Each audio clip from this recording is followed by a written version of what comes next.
There are moments in life that change us forever, moments that split time into two distinct parts, before and after.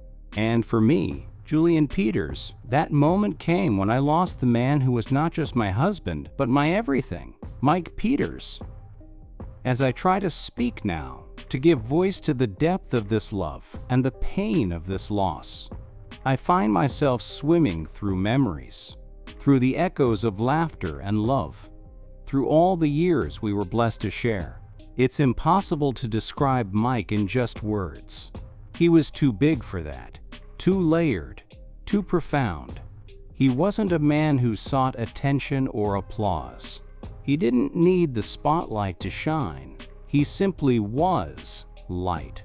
He was the kind of person who made life softer just by being in the room. He didn't speak often in long speeches, but when he did speak, every word meant something. He noticed the little things, the quiet details that most people miss, and it was through those little things that he showed his love. A hand on my back when I was overwhelmed. A perfectly timed joke when life felt too heavy. A quiet glance across the room that told me everything would be okay. We built a life together not from grand gestures, but from thousands of small, beautiful, unspoken acts of devotion. I remember mornings filled with shared coffee, long walks under the fading sun, evenings when we sat in silence that didn't need to be filled. I remember how he always waited at the door when I left, watching me drive away as if he were memorizing every part of me, just in case. I remember the way he listened, not just with his ears, but with his entire being. When Mike listened, you felt seen, you felt safe, you felt loved in a way that words couldn't express. He was my greatest joy and also my greatest teacher. He taught me patience without ever raising his voice.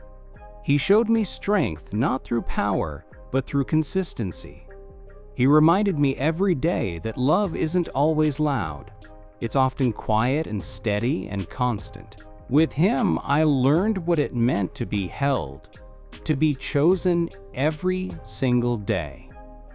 Even in our worst moments, he never let go. His love was the kind you could build your entire life on.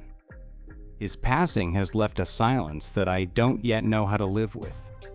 It's not just the absence of his voice, or the stillness of the rooms he once filled. It's deeper than that. It's the silence of reaching for someone who is no longer physically there, but who still lives in every heartbeat, every memory, every breath. I find him everywhere, in the old photographs, in the scent of his favorite cologne still lingering on his clothes, in the way the morning light falls just right on our kitchen table. He may not be visible to me anymore, but he is here, always. Grief, I've learned, is not linear. It's a spiral, a wave, a crashing sea that recedes and returns without warning. But even in the center of that storm, there is love. So much love. And it is that love that gives me the strength to speak now, even with a breaking heart. Because I want the world to know the man that Mike was. I want the world to remember not just his name, but the kindness he showed, the laughter he brought, the quiet heroism of a life well lived. I want them to know how deeply he loved me and how fiercely I loved him in return. Mike, if you can hear me, I want you to know this. Thank you. Thank you for giving me the kind of love that some people never get to experience in a lifetime. Thank you for your loyalty, your laughter, your unwavering belief in me.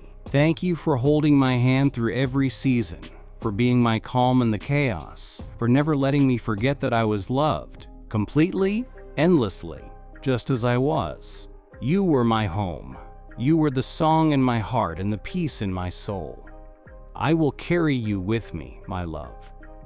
In everything I do, in every sunset I watch, in every quiet evening when I feel your absence and yet somehow your presence too. I will speak your name often. I will remember you in stories, in laughter, in tears. I will honor your memory not by staying lost in sorrow, but by living in a way that reflects the beauty of your spirit. I promise to keep going, even when it's hard, because I know that's what you would want, and because somehow I know you're still walking beside me, just beyond my sight. This isn't goodbye, not really. It's simply a change in the way we exist together. You are no longer by my side, but you are forever in my heart. And one day, when this life has run its course, I will see you again. I will run to you, and your arms will feel like home. Until that day comes, I'll whisper to you in prayer, find you in dreams, and keep loving you every single moment. Mike Peters, you were my forever love, and you always will be. Rest gently, my darling. I'll carry your light for the both of us now. And now, as I close this final tribute, I feel both the weight of goodbye and the quiet grace of everything we shared. Mike, losing you has created a space in my heart that nothing and no one can ever fill. But it is not an empty space. It is filled with your voice, your laughter, your kindness, and all the echoes of a life built together. It is filled with the memory of your hand in mine, of late-night talks that lasted until morning, of the way you always saw the best in me, even when I struggled to see it myself. You believed in me, protected me, encouraged me, and loved me so fully that even now, without your physical presence, I still feel that love, like a warm blanket wrapped around my soul. I carry your memory like a sacred flame, never to be extinguished.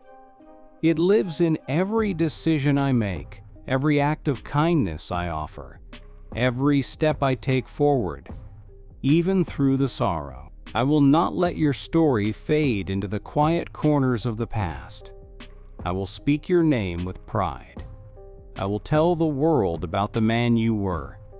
Gentle, strong, deeply good. I will live in a way that would make you proud, because your love still shapes me.